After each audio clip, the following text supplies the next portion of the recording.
Entonces vamos a hablar de una patología que es muy pediátrica, obviamente.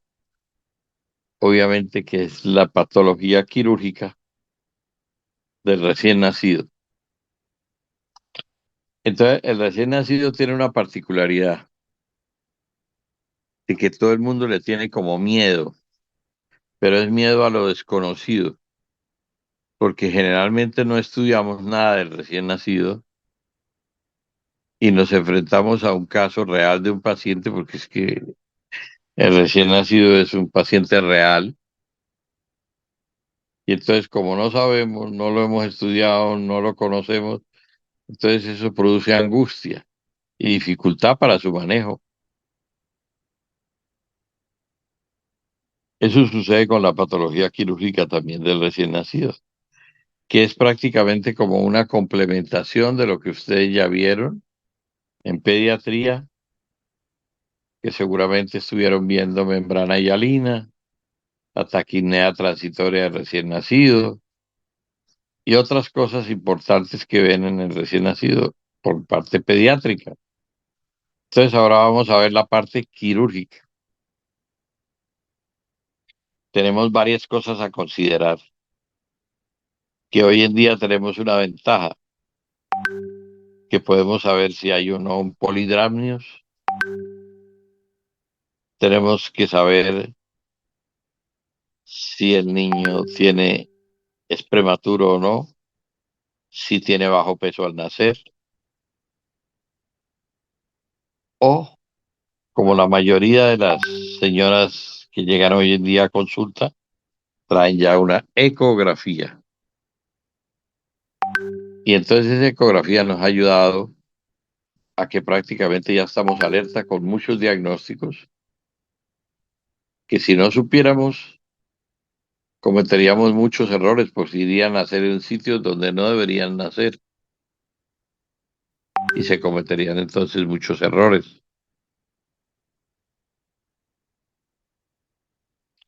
Entonces hemos dividido la charla en obstrucciones del tubo digestivo, primero, y segundo, otro tipo de malformaciones mixtas, es decir, donde vamos a ver la enterocolitis necrosante, la hernia diafragmática, la ictericia prolongada, onfalocele y gastrosquisis.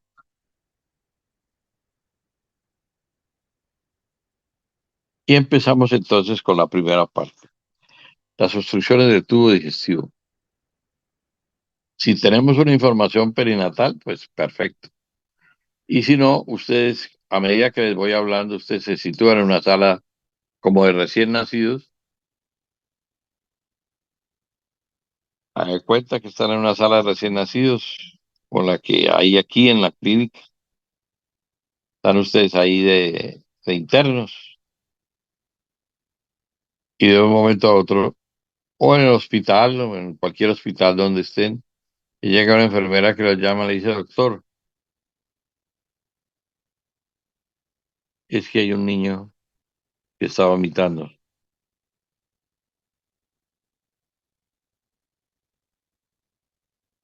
Entonces de una vez se ponen alerta. Y hay tres cosas importantes en eso. Características del vómito, cómo está el abdomen del paciente y una radiografía tóraco-abdominal. Esas tres cosas nos llevan al diagnóstico.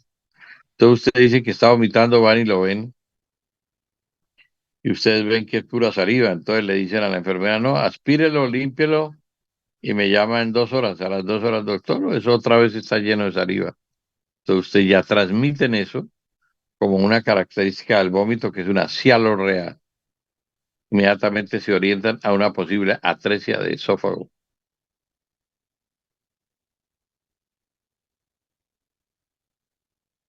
Entonces van a enviar al niño, agarran una sonda de Nelaton, una 12 o 14, la tratan de pasar orogástrica y ven que más o menos a 10 centímetros casi como la distancia de un lapicero, ahí se detiene, no pasa más. Y no traten de pasar una sonda 4 o 6 porque se enrolla y ustedes creen que eso ya pasó completamente y resulta que está desenrollada. Por eso se utiliza una sonda de buen calibre. Si se detiene, entonces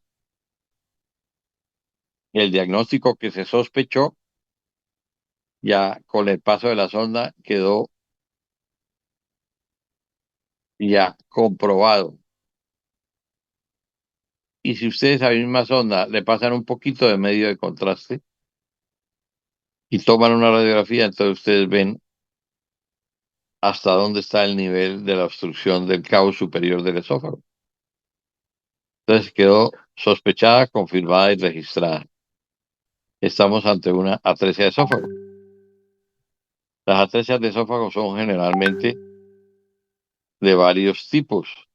Las más frecuentes, que suban entre las dos más del 90%, son la tipo 3, que es cabo superior ciego y cabo inferior con fístula tráquea. Y la tipo 1, que es cabo superior ciego y cabo inferior ciego.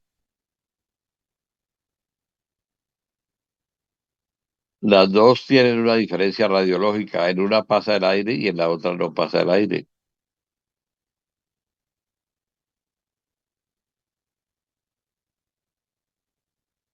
Ya teniendo el diagnóstico de atresia de esófago, como todas las demás obstrucciones que vemos, va para cirugía.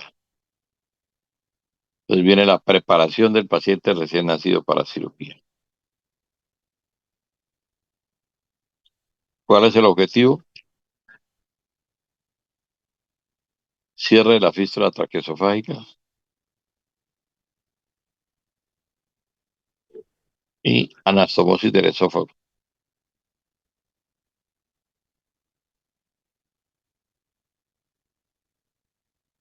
Pero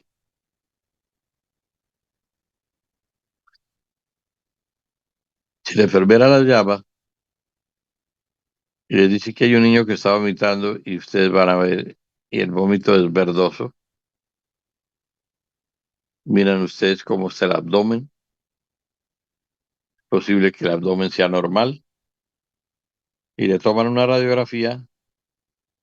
En la radiografía ven la imagen famosa y conocida como la doble burbuja, es decir, un nivel de aire en el estómago y otro en el duodeno. Entonces estamos ante una atresia de duodeno. Y si además de la doble burbuja hay otro nivel de aire más, entonces estamos ante una atresia de yeyuno. Ya con el yeyuno se distiende un poquito el abdomen. Y si además de eso, vómito verdoso o amarillento, podemos estar ante una atresia de ilion. Y entonces que vamos a ver un paciente distendido y en la radiografía múltiples niveles hidroaéreos. Entonces ustedes van haciendo ese ejercicio diagnóstico de acuerdo con los tres parámetros que les digo: características del vómito, cómo está el abdomen y hallazgos de una radiografía toracoabdominal. Todos estos pacientes deben recibir su sonda nasogástrica, sus líquidos parenterales, sus preoperatorios, su vitamina K, su reserva de sangre, obviamente reserva de UCI neonatal, y el paciente se prepara para cirugía. En el duodeno se hace la cirugía más frecuente, la duodeno-anastomosis lateral. En el yeyuno se hace una yeyunoplastia y anastomosis. Y en el ilio se hace resección intestinal de segmento atrésico y anastomosis. Eso es en general lo que ustedes como médicos deben saber de lo que yo les digo. Lo demás es lo que uno estudie y complemente. Pero ustedes ya saben lo básico, de tal forma que si le van a hablar de una atresia, ustedes sepan a qué se están refiriendo, qué están manejando. Porque ustedes en una sala de recién nacidos donde hay internos de diferentes universidades, de diferentes orígenes. Ustedes tienen que ser competentes, a la altura. De acuerdo con eso, ustedes deben saber de todo lo que estamos hablando. A propósito y de paso, el libro de cirugía pediátrica de Ascraft, última edición, acabo de donarlo a la UDES y quedó allá en la oficina de la Secretaría del doctor Juan Daniel Rodríguez, al frente de la Comuneros. Hay que leerlo. No todo, obviamente, pero sí algunos temas, unos minutos dedicarle a eso, a complementar lo que yo les estoy diciendo. Entonces, las obstrucciones altas del tubo digestivo, esas que acabamos de ver. Obstrucciones del colon son muy raras,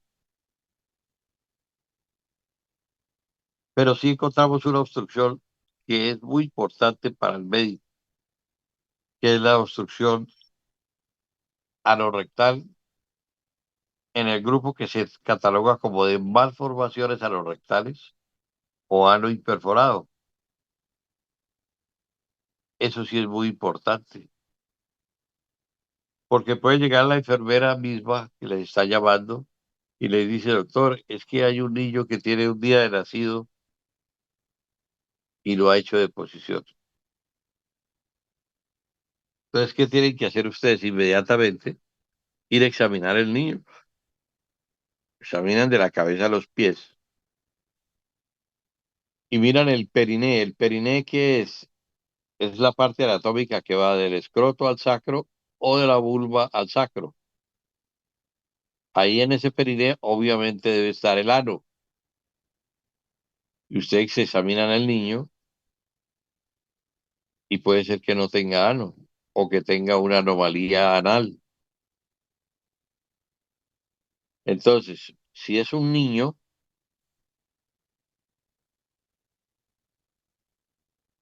examinan ustedes y se encuentran que tiene un microano o una fístula anal o un tabique anal o una membrana anal. Todos esos datos del periné que les acabo de mencionar conforman el diagnóstico de una malformación anorrectal baja. Baja, ¿qué quiere decir? Que el recto está ya a punto de llegar a la piel. Y entonces ese paciente requiere una anoplastia,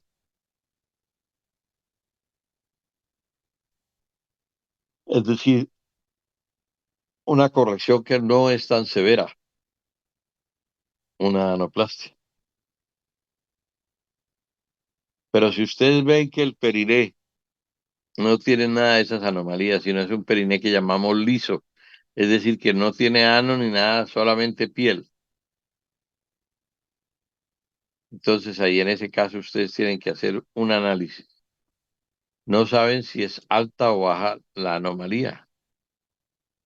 Entonces tienen que marcar el sitio que llamamos la foseta anal, es decir, donde debería quedar el ano, con un pedacito de clip redondo pequeñito. Lo pegan ahí con un esparadrapo y toman una radiografía toracoabdominal 24 horas después de nacido. 24 horas. Y a las 24 horas toman la radiografía y 5 minutos antes de tomar la radiografía invierten el niño con los pies hacia arriba. Y entonces al tener los pies hacia arriba prácticamente el aire se va como hacia el ano, o sea, hacia arriba. Entonces si ustedes ven que el aire está a menos de 1 centímetro de donde marcaron el periné de la foseta anal, es una malformación baja. Pero si ven que el aire que subió está muy lejos de la piel, muy lejos de donde marcaron, es una malformación alta. Como ya vimos, las malformaciones bajas se solucionan con una anoplastia. En cambio, las altas hay que hacerle colostomía y posteriormente un descenso sagital posterior. Es decir, es todo un problema complejo poder diferenciar si es alta o baja, porque el manejo es completamente distinto.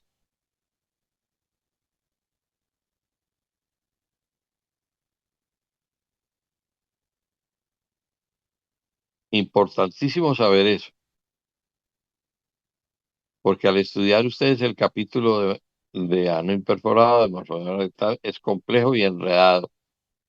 Pero con esto que les acabo de decir, tienen ustedes una guía para poder saber y clasificar las malformaciones para, de acuerdo con eso, proceder.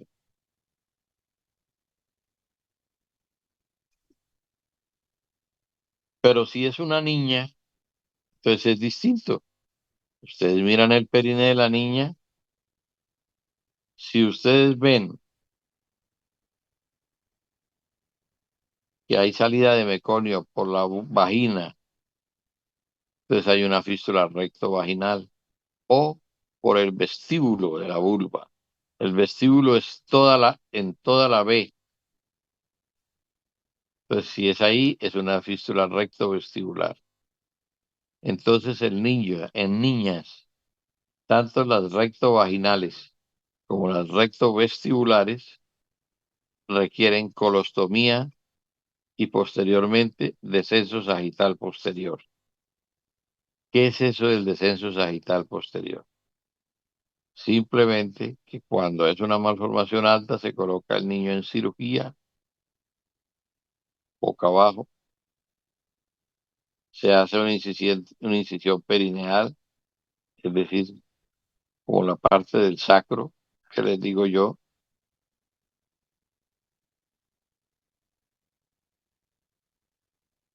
en toda la línea media, por eso se llama sagital, y como está el niño boca abajo, pues,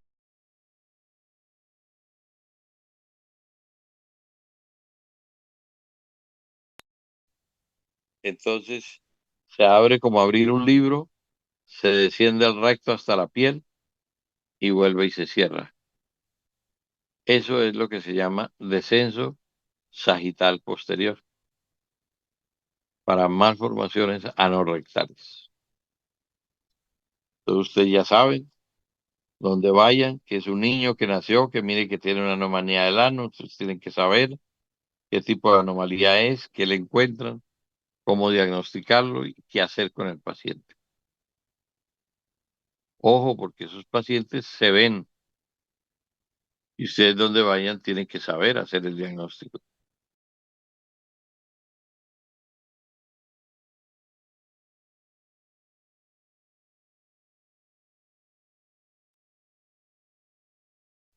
¿Escuchan? Aló. Sí, doctor, sí, señor. Bueno, entonces, esa es la obstrucción anorrectal o rectal baja, son las malformaciones anorrectales. Hay otro tipo de problemas que también se acerca a la enfermera y les dice que hay un niño que tiene 1 o 2 días y que no ha hecho deposición. Se van ustedes a examinarlo porque lo primero que tienen que hacer es examinar. Y ustedes entonces, como ya saben, entonces miran a ver cómo está el ano está normal, sí hay ano y normal, pero el niño no hace deposición. Entonces dice, tomémosle una radiografía a ver, no vaya a tener una atresia. Como ya saben que es una atresia y cómo se ve la radiografía, y ven que la distribución de aire es normal, que por ahí un poquito dilatadas las asas.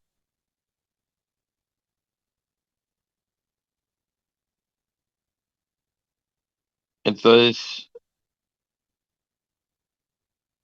les dice, no, pues denle de comer,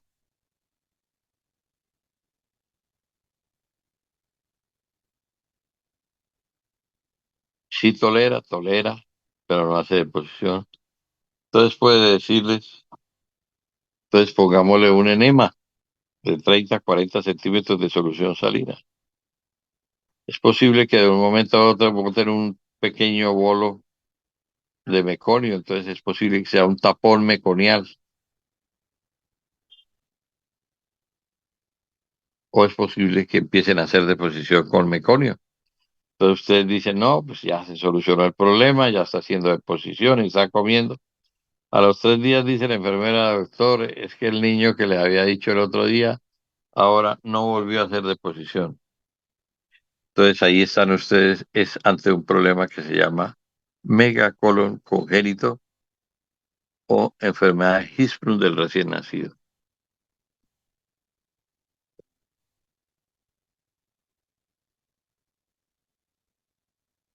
Por ausencia de las células ganglionares que deben estar en los plejos nerviosos de Meissner y de Auerbach.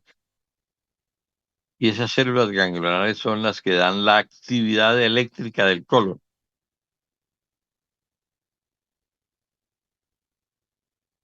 Al no haber migración completa de las células ganglionares cefalocaudal, es decir, hasta completamente abajo, entonces quedan segmentos de células ganglionares y no tienen contractibilidad, no tienen peristaltismo. Y ese es el famoso megacolon congénito, que con esto es el diagnóstico clínico. Hay otros tipos de diagnóstico como las biopsias por succión del recto o el colon por enema. Colon por enema sin preparar al niño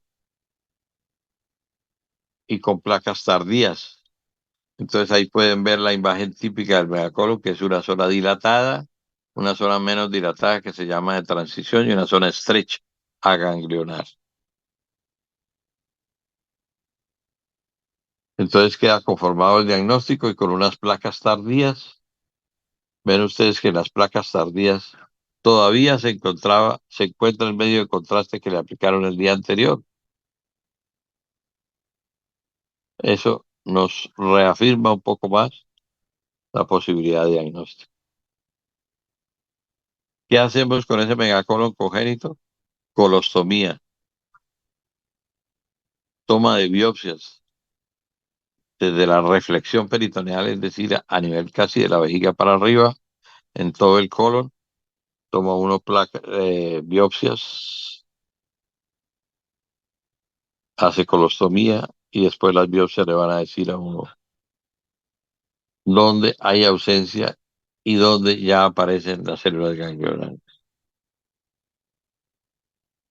Y donde ya aparezcan las células ganglionares, entonces es el punto que tenemos que descender para que el colon funcione.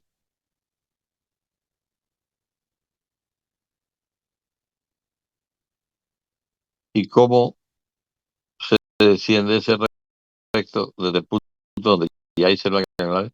Con un descenso abdominoperineal tipo Duhamel, se llama Duhamel, distinto del sagital posterior, porque es el que se va a descender el colon, pero se hace uno por la parte posterior del recto, por ahí se desciende el colon, por eso se desciende abdominoperineal tipo Duhamel para megacolon congénito.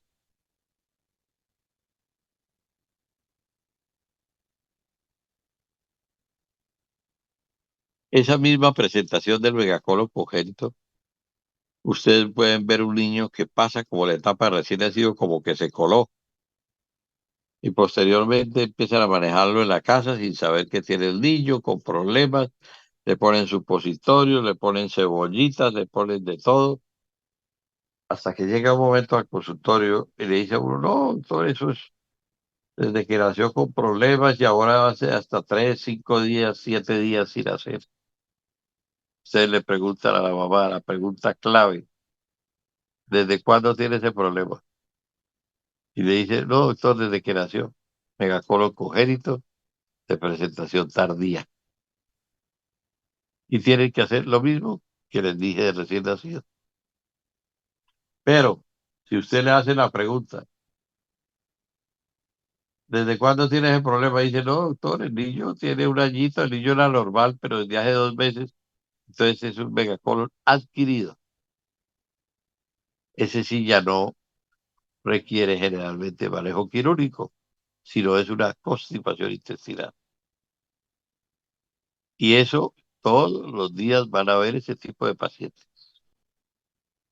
Por lo tanto, tiene uno que estudiar eso y manejar eso, porque donde vayan ustedes van a tener pacientes que tienen que diferenciar de una constipación, de un megacolon adquirido, o en el recién nacido, el niño que lo hace de posición, tiene que hacer el diagnóstico de un megacolon congénito, que además, por ser un megacolon congénito, cursa con un porcentaje más alto de la población de enterocolitis necrosante.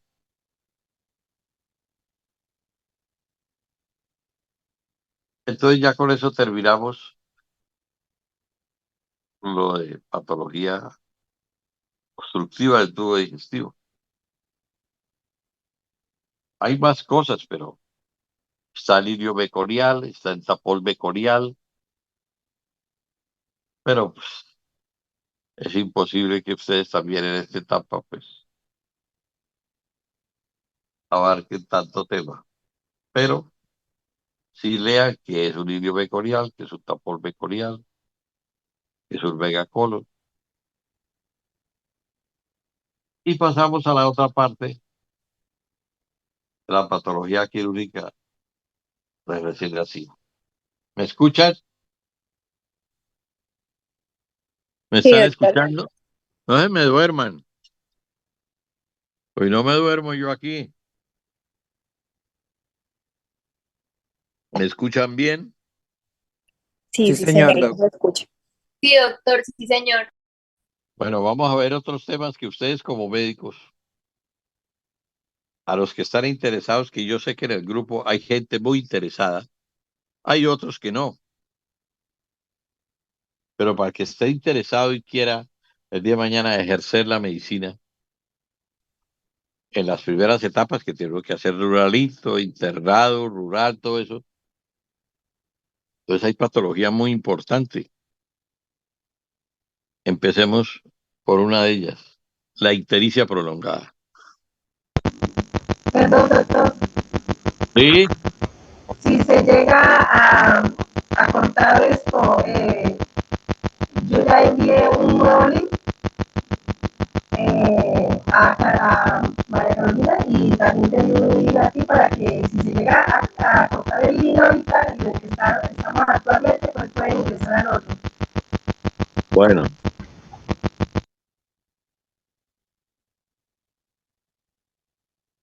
entonces, quiere decir que un niño recién nacido que lo esté manejando ya en la casa porque haya tenido o no ictericia y les llega a ustedes a consulta a los 20 días, ya ese niño no debe estar ictérico. Doctor, ¿Ya? doctor, perdón, ¿podemos entrar al otro link? Salimos de este y entramos al otro link, por favor.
¿Aló?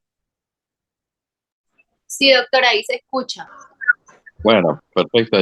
Entonces les decía que ese niño a las 3 semanas ya no tiene por qué estar histérico. Entonces, si está histérico, se llama una ictericia prolongada. Y ahí se encienden las alarmas porque hay que plantear dos diagnósticos. Si es que el niño no tenga una hepatitis neonatal o una atresia de vías biliares, y eso es una emergencia médica, porque si pasa mucho tiempo ya después no hay nada que hacer. Entonces, la hepatitis neonatal y la atresia de vías biliares, ni las bilirrubinas ni las transaminasas, nada de eso hace diagnóstico diferencial. Todas están aumentadas. El diagnóstico le pide uno una ecografía a ver si hay vesícula o no. A veces es muy difícil que le digan a uno si la hay o no.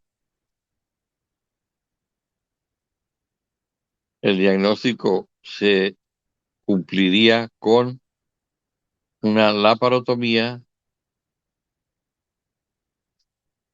y una colangiografía transoperatoria, es decir, a través de las vías biliares, si las hay, inyectar medio de contraste para ver si se dibuja el árbol biliar, es decir, el colédoco, el hepático común, el hepático derecho o el hepático izquierdo.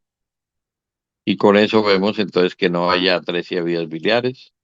Además, tomamos una biopsia hepática. Y si el diagnóstico diferencial es una hepatitis, pues la hepatitis es de manejo médico.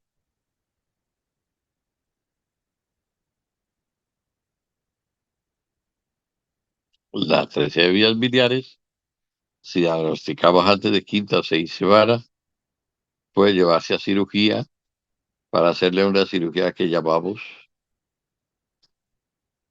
operación de Kasai, que es una colangio, una hepato yeyurostomía, es decir, un segmento de yeyuro se interpone entre el hígado y el resto del intestino para, en caso de que drene bilis el hígado, en la operación que le hacemos, entonces esa bilis se drene a través del segmento intestinal que iría a hacer las funciones de coledo y lleva la bilis hacia el resto del intestino. Entonces se llama operación de Kasai o hepato yeyurostomía en Yederrux. ¿Cuál es la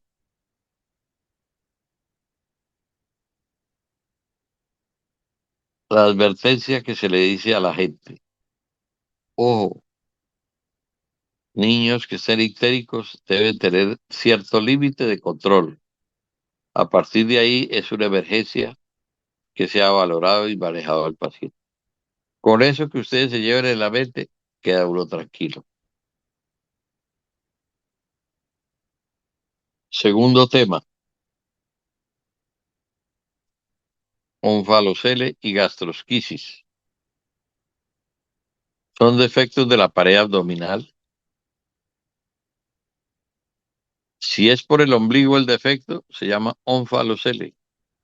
Si es lateral al ombligo, se llama gastrosquisis. Si tiene cubierta el defecto, se llama onfalocele. Si no tiene cubierta, es una gastrosquisis. Si tiene problemas sistémicos, es un onfalocele. Si tiene problemas locales, es una gastrosquisis. Si hay que corregir de inmediato, tan pronto nace el paciente, es una gastrosquisis. Si puede haber una corrección más tardía, es un onfalocele. Por lo tanto, pregunta, examen, 5 diferencias entre onfalocele y gastrosquisis, que el médico debe saber porque en una advertencia ecográfica que una señora está embarazada y que el niño tiene un onfalocele y una gastrosquisis, pues obviamente de inmediato el paciente va para un sitio de tercer nivel, no puede quedarse donde sea, porque imagínense ustedes atender un niño con un parto, con un onfalocele, con una gastrosquisis. De inmediato uno tenga la información, debe remitir el paciente para evitar una complicación y prácticamente casi la muerte del paciente. Entonces, sabiendo ustedes las diferencias entre onfalocele y gastrosquisis, y que existe y que se llama onfalocele o que se llama gastrosquisis, usted ya tiene una información más para el manejo de estos pacientes.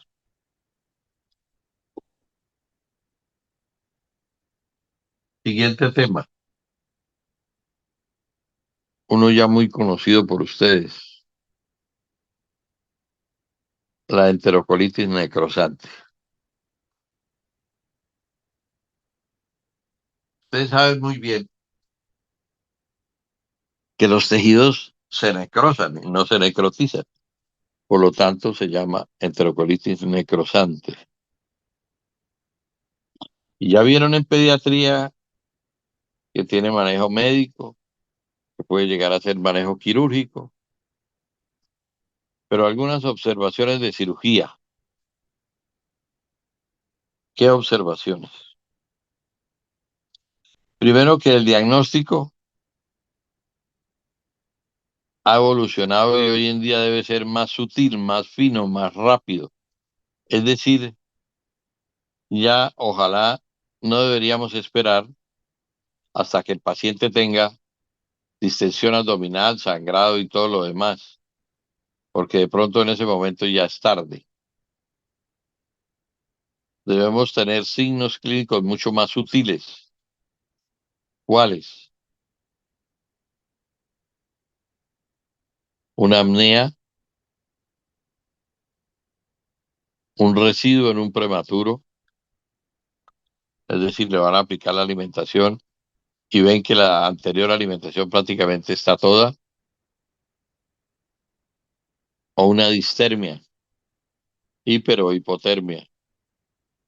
Eso solo ya lo lleva a uno, lo pone alerta, que es posible que estemos ahí ante una enterocolitis. ¿Qué más les debo decir yo de eso? Que el diagnóstico de enterocolitis sigue siendo válido el estudio radiológico. Es decir, por la parte pediátrica clínica se sigue investigando en encontrar sustancias o elementos que lo lleven a uno a un diagnóstico precoz, que le digan a uno, ojalá digan a uno, este niño va a hacer una enterocolitis.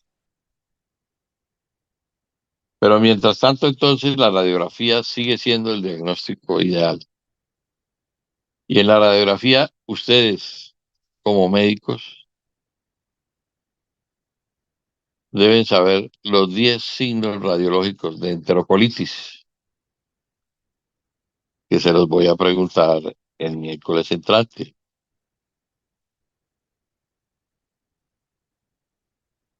Y anótenlos así como se los voy a decir.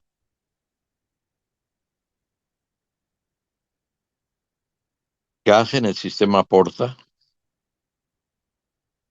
engrosamiento de la pared abdominal, neumoperitoneo, distribución irregular de aire, es decir, que el aire lo vea en un lado y en el otro lado no vea aire, que como opaco, quiere decir que donde hay opacidad hay un proceso inflamatorio. Asa centinela o asa fija, que es en la parte media del abdomen, si ustedes ven un asa y a las 24 horas ven calcada el asa, ese es una asa fija o asa centinela. La disminución de aire en el abdomen, la aumento de líquido en cavidad abdominal,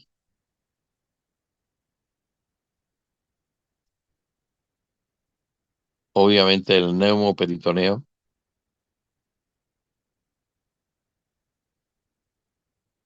la neumatosis intestinal. La neumatosis intestinal puede ser circular, lineal o difusa, como en vidrio esmerilado, y puede ser en uno o en los 4 cuadrantes. Esos son los signos radiológicos de enterocolitis. Y no uno, sino todos. Y donde vayan ustedes a una sala de recién nacidos y estén presentando un caso clínico de enterocolitis, entonces el estudiante de la UDIS no vaya a ser el que menos habla o el que no sepa absolutamente nada, porque ustedes están oyendo cuáles son los signos para poder diagnosticar una enterocolitis. Y esos mismos signos son los que nos van a servir para las indicaciones de cirugía, porque el tratamiento de la enterocolitis puede ser médico y o quirúrgico. Entonces, hace muchos años una doctora ideó más o menos una organización de las ideas para poder saber cuándo eran indicaciones y cuándo no. Y entonces ella organizó las ideas de esta forma, dio indicaciones absolutas. Primer grupo, el neumoperitoneo, el gas en el sistema porta, o ella ideó una punción abdominal y ella hacía la punción abdominal y si salía un líquido café en la punción, era diagnóstico avanzado de enterocolitis y era una indicación absoluta.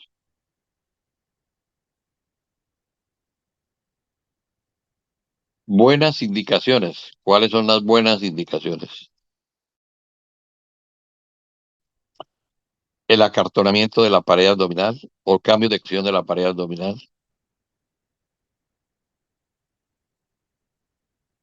una masa palpable en el abdomen,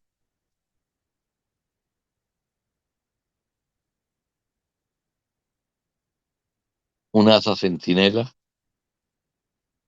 una distribución irregular de aire,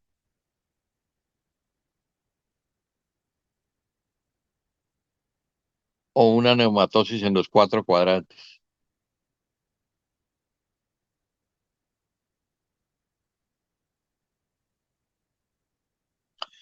Indicaciones relativas son aquellas que por sí solas, una sola indicación generalmente no se lleva a cirugía, pero aunadas unas con otras puede dar una indicación de cirugía. ¿Cuáles son? El deterioro clínico, la acidosis persistente, el sangrado digestivo que amerite una transfusión o la plaquetopenia menos de 50.000. Esas son indicaciones relativas que tienen que estar alerta porque puede salir una indicación de cirugía. Y la no indicación es la sepsis. Quiere decir que la sepsis per se no es indicación de cirugía. Es decir, un paciente no se opera porque está en sepsis, pero un paciente estando en sepsis puede operarse, porque si tiene una perforación, si está en sepsis no importa, hay que operarlo, pero no se opera porque está en sepsis, sino porque tiene una perforación. Por lo tanto, la sepsis en sí no es indicación de cirugía, pero tampoco contraindicación. ¿Qué se hace en cirugía? ¿Se hace resección intestinal y anastomosis? Sí, el intestino lo permite. Pero si entra uno y encuentra que hay una catástrofe, todo necrosado, no hay que hacer nada, se cierra la cavidad. Si hay zonas de duda, hace uno un second look, una segunda mirada 24 a 48 horas después. Si se puede hacer la anastomosis, hace una resección de cemento necrótico y anastomosis. Entonces, depende de los hallazgos de la cavidad abdominal y el estado del paciente, el procedimiento quirúrgico. Hay prematuros extremos que están casi premortem y lo único que puede uno hacer es ponerle una sonda o un dren y esperar si se recuperan para hacer una laparotomía.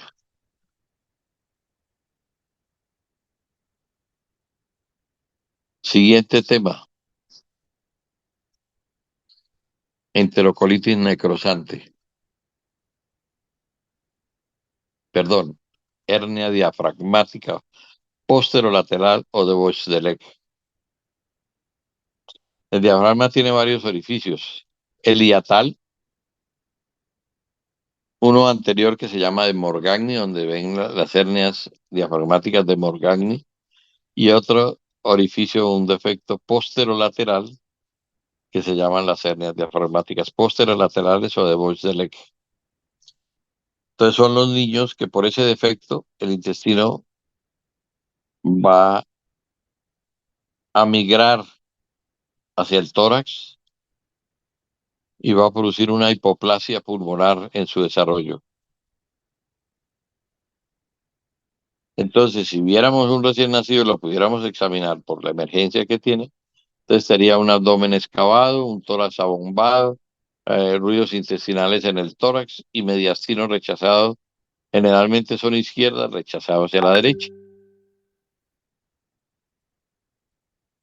Pero ese niño nace, obviamente, que tiene una información perinatal o algo. El niño no puede nacer sino en un tercer nivel, porque inmediatamente nace, muy seguramente hay que intubarlo. Nace con una gran dificultad respiratoria, hay que intubarlo. Una vez se intube, hay que volar en respirador tradicional. Si no mejora, respirador de alta frecuencia. Y si no mejora, iría para ECMO, oxigenación con membrana extracorpórea. ¿Y por qué se produce todo eso? Porque la hipoplasia pulmonar, con disminución de los alvéolos, con engrosamiento de las arteriolas, y que todo eso produce una hipoxia severa. Esa hipoxia severa produce acidosis, la acidosis más vasoconstricción. Al haber más vasoconstricción, entonces sube mucho la presión pulmonar y entonces el corazón derecho, que tiene que bombear la sangre para oxigenarla, tiene que bombear a mucha presión, entonces sube mucho la presión del corazón derecho y vence la presión del corazón izquierdo.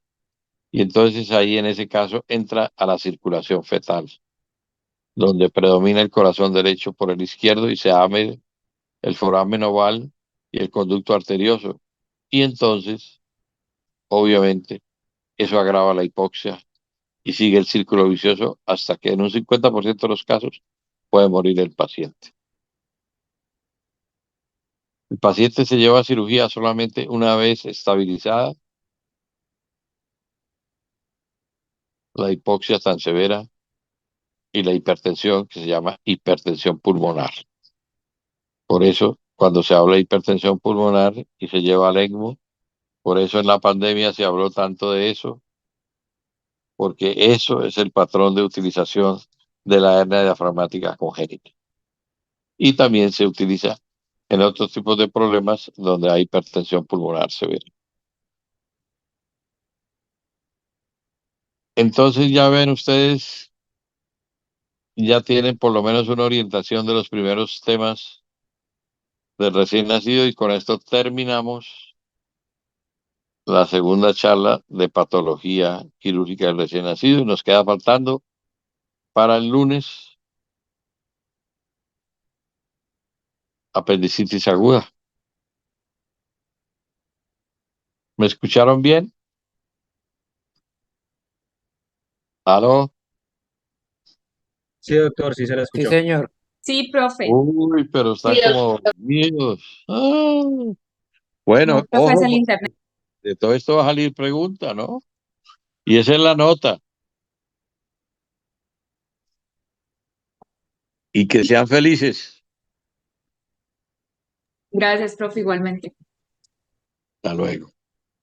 Hasta luego, profe, gracias. Chao, teacher. Bien, Gracias. doctor, hasta luego. Han recibido muchos datos que ojalá yo hubiera recibido cuando estudié. Ojalá. Aprovechen. Bueno, profe. Chao. Chao, profe.